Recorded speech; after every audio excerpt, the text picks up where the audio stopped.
Welcome to this video. Are you stuck in a vortex of fantasizing of what was? Are you stuck in this space where you cannot get over your ex? Are you stuck in this space where you are fantasizing about what could have been, what was, and you're polarized in your views of your previous partner, of your ex? Well, you're not alone.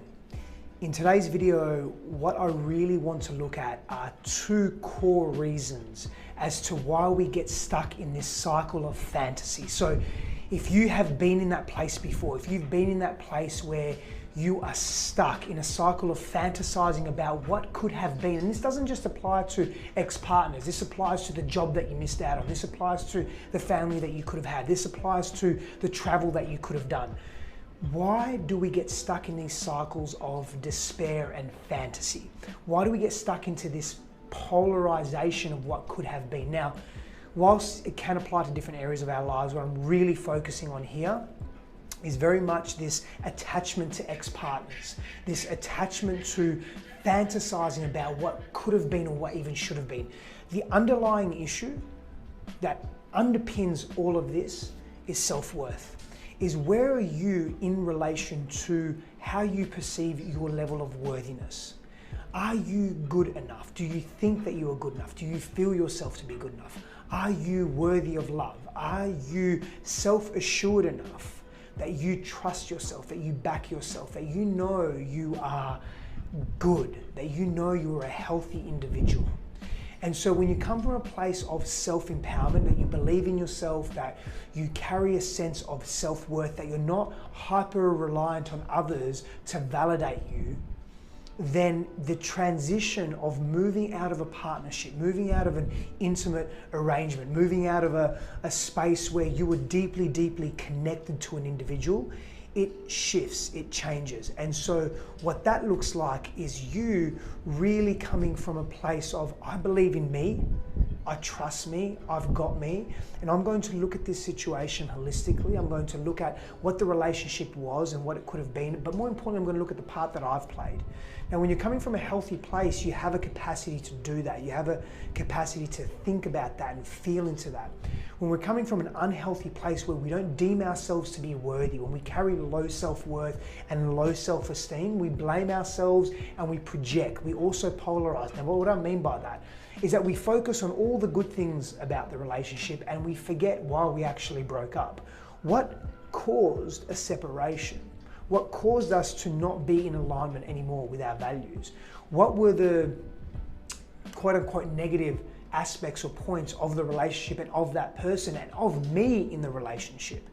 And we don't often ask those questions because we're so focused, we're so obsessed in an extreme way of the fantasy of what could have been.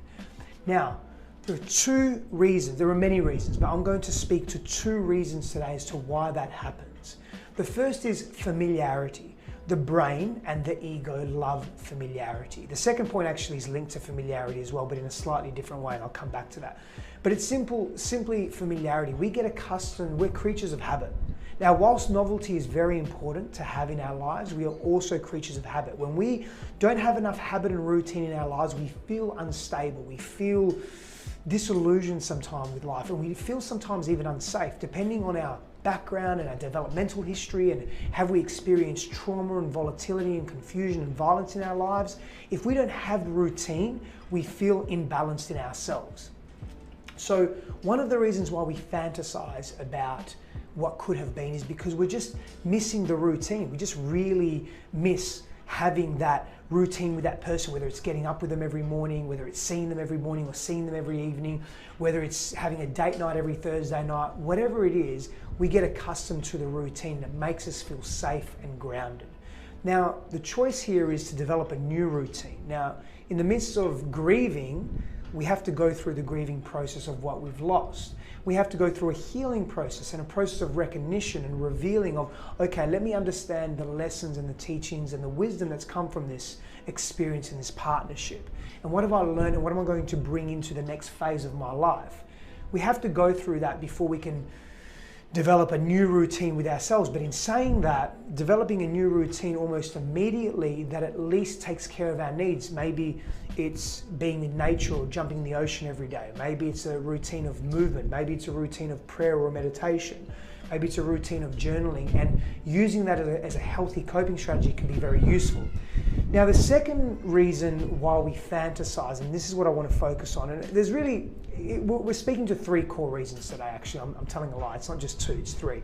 And I've touched on one already around the polarization, and I'll tell you why we polarize in a moment. But the second point I want to speak to is this: we get attached to our coping strategies or our unresolved wounding. Let me expand on that by giving you an example. I was working with a client this morning and we were speaking to some of his wounding, and some of his wounding was being a people pleaser. And so he's just broken up with his partner, and he's gone through a lot of pain at the moment because he's going through a grieving process. He's going through many different feelings about what could have been, what was, what he misses, the anger, the sadness, the feeling lonely. Like, he's going through all the motions. He's dealing with childhood stuff. Like, he's willing. I really commend this man because he's so willing to go through his stuff and address his pain and address his issues. And he's all in. And it's a lot. It's overwhelming at the moment. And so what he's fantasizing about is what could have been and what was. And when we started peeling that back, we started looking at some of those reasons. One of them was the familiarity, of course. The other was the polarization. The polarization occurs because we get scared that we're out of routine. We feel unsafe. Also, he's dealing with issues of worthiness, so that's coming up. And he was finding his worthiness through the validation of his partner or being in that partnership. And so that's really put him in unstable grounding as well. But let me give you an example of the unresolved wounding. So he's got this unresolved wounding of, people would like me more if I'm a people pleaser. I'll be hurt less if I'm a people pleaser. In other words, if I maximize the needs of others and minimize my needs. And so whenever she would be in an unpleasant mood, he would immediately try and fix the situation. Can I get you some wine? Do you need something? Let's go shopping. Let's do this. And now he doesn't have that in his life. So he's got to come face to face with his unresolved wounding of, where does that come from? Where does that really come from? Why am I extreming that way? Why am I losing myself in relationship? And why am I not valuing who I am and maximizing my needs in an honorable way? And he's got to come face to face with that. The ego doesn't like that because the ego has known itself to be safe and remain safe in the coping strategy, in the compensatory strategy, in the way it deals with difficulty and pain and fears that are coming up. And so the ego says, whoa, we don't have this person that's also unhealthy and quote unquote wounded and unresolved in their stuff, feeding our stuff and our ability to elicit the coping strategy. What do we do now? So if you don't deal with that and address that, all he's going to do, and all anyone will do, which I did so much and so often, was find someone else to feed me, to bring that unhealthy coping strategy that I used as a child as an adult. That's not going to work. It's not going to work because it's not healthy. It's not healthy because it's not realistic for the present. We're living in the past. And so the third part of that is the polarization. And we polarize and we focus on all the good because we don't want to lose. The brain doesn't like to lose. It considers loss as something that's unsafe. And so we don't want to lose in life. We want to gain. So we focus on everything that was valuable, everything that was in that relationship to give us that peace of mind.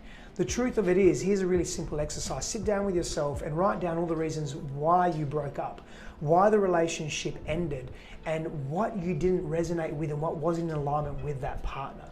But most importantly, you've got to deal with your stuff. You've got to deal with the unresolved wounding, the unresolved pain and fears that you haven't addressed as a child.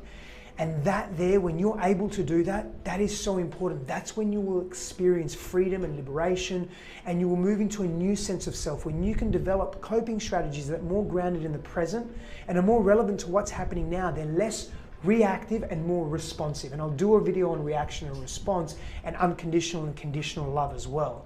And I'll speak to that in a separate video. But right now, the most important thing that you can do is really look at your patterns of behavior, particularly in relationship, how you show up under challenge and difficulty in the relationship, what those patterns are, what those sequences are, what the norm is for you, and begin to shift it if it doesn't serve you and you're just repeating the same thing with a different person.